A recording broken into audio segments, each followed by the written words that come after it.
What if the most dangerous office conflict isn't an argument? What if it's the silence before one, a silence that speaks volumes, yet says nothing at all? A coworker becomes quieter, replies get shorter, meetings feel different. Perhaps they stop making eye contact, or their usual friendly greeting turns into a curt nod. Maybe they used to share lunch, but now they always have an excuse, always seem to be busy when you approach their desk.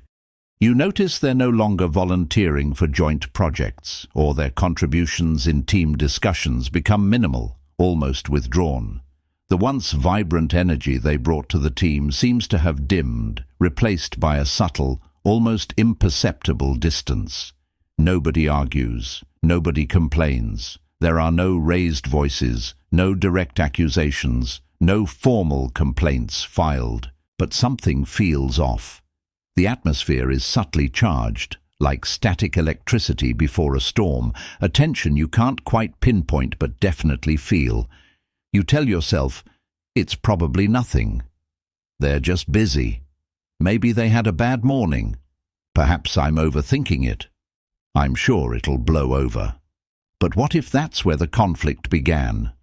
What if this quiet withdrawal is the first, most insidious stage of a deeper problem? A silent war brewing beneath the surface. Most people think conflict starts with words, a heated debate, a sharp disagreement, a direct confrontation where emotions boil over. Often it starts with stories. When people stop communicating, when that crucial dialogue breaks down, our brains abhor a vacuum. They rush to fill in the gaps. We start constructing narratives, often negative ones, to explain the silence. They're upset with me because of that project I led last week, even though I thought it went well. Maybe they secretly blame me for the minor setback. They don't respect my opinion anymore. Maybe they think I'm incompetent after that presentation. They're avoiding me because they think I messed up. Or worse, they're actively trying to exclude me from important discussions. Or even, they're trying to undermine me. Perhaps they want my position. And this silence is a strategic move.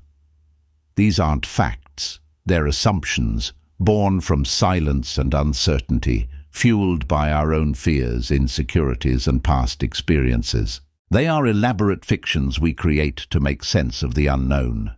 Soon, you're reacting to your assumptions, not the other person. You might become defensive in meetings, distant in casual conversations, or even subtly hostile in your emails, all based on a story you've created in your head about their intentions. You're fighting a ghost, a narrative, not the actual person, and this internal battle shapes your external behavior. But that still doesn't explain why silence grows into conflict. Carl Jung said, "Everything that irritates us about others can lead us to an understanding of ourselves. Consider a colleague who consistently misses deadlines, causing you immense frustration. Instead of immediately blaming them or assuming malice, Jung's quote suggests asking, why does this particular behavior irritate me so much? Does it reflect a fear of failure in myself, or a deep-seated need for control and predictability? Am I projecting my own anxieties onto their actions, or perhaps my own struggles with time management? Or perhaps a team member who always takes credit for group work? Your irritation might stem from your own unacknowledged desire for recognition, prompting you to reflect on your own contributions and how you seek validation. It forces you to look inward rather than just outward.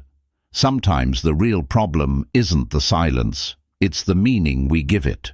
It's the mirror it holds up to our own insecurities, our own unexamined biases, and our interpretations of others' actions through the lens of our personal history and unresolved issues. The silence itself is neutral. Our reaction to it is what gives it power. One avoided conversation becomes weeks of assumptions. Imagine a small misunderstanding about who was responsible for a critical client report. Instead of a quick, clarifying chat, both parties stay silent, each assuming the other is at fault or deliberately ignoring their part, perhaps even believing the other is trying to shift blame. Trust fades. The unspoken tension builds, eroding the foundation of their working relationship.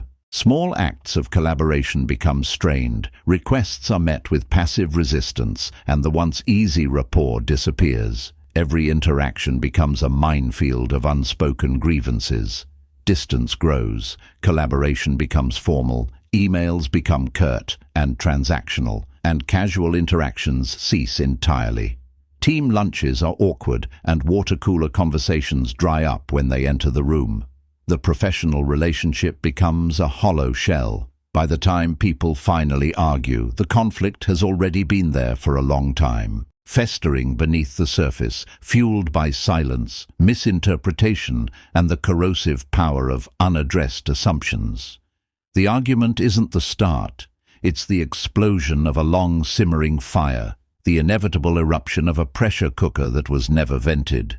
If you enjoy psychological breakdowns like this, subscribe to Daily Reset Lab. But here's what most people miss. The problem isn't communication, it's protection. People stay quiet because vulnerability feels risky. They fear rejection, judgment, or making the situation worse. If I speak up about this issue, will I be seen as confrontational or overly sensitive, or even worse, a troublemaker? What if they get angry and retaliate, making my work life even harder or impacting my career progression? It's easier to just let it go, hope it resolves itself, and avoid an uncomfortable conversation that might expose my own fears or weaknesses. This protective instinct, while understandable, is a trap, creating a vicious cycle. The other person notices the silence and creates their own story. They might think, they don't care enough to address this, so why should I bother? Or they're being passive-aggressive, trying to punish me without saying anything directly, which is incredibly frustrating. They might interpret your silence as disinterest, disapproval, or even hostility, confirming their own negative assumptions. Now both people are reacting to stories instead of reality. Each person is operating from a place of perceived threat, based on their own internal narrative, their own constructed version of events, rather than engaging with the actual situation or the other person's true intentions. This creates a self-fulfilling prophecy of conflict, where each person's protective silence fuels the other's negative assumptions, leading to an inevitable breakdown. That's how quiet conflict grows, silently, insidiously, until it erupts, often with far greater damage than an initial direct conversation would have caused. Instead of asking, why didn't they say anything? Which places blame and keeps you stuck in a reactive loop, perpetuating the cycle of silent conflict. Ask, what story am I creating because they didn't? This shifts the focus from blaming the other person to examining your own internal processes. It empowers you to challenge your assumptions, to recognize your own narrative building, and to seek clarity directly rather than letting your imagination run wild with potentially damaging fictions. It's about taking responsibility for your own interpretation and choosing to engage with reality. Avoidance becomes conflict. The silence isn't empty. It's often filled with unaddressed fears, unspoken assumptions, and the potent seeds of future disputes. It's a fertile ground for misunderstanding to take root and flourish, ultimately leading to the very conflict we tried to avoid. If this changed how you think about workplace conflict, watch. You're reacting to your boss, and it's ruining your work.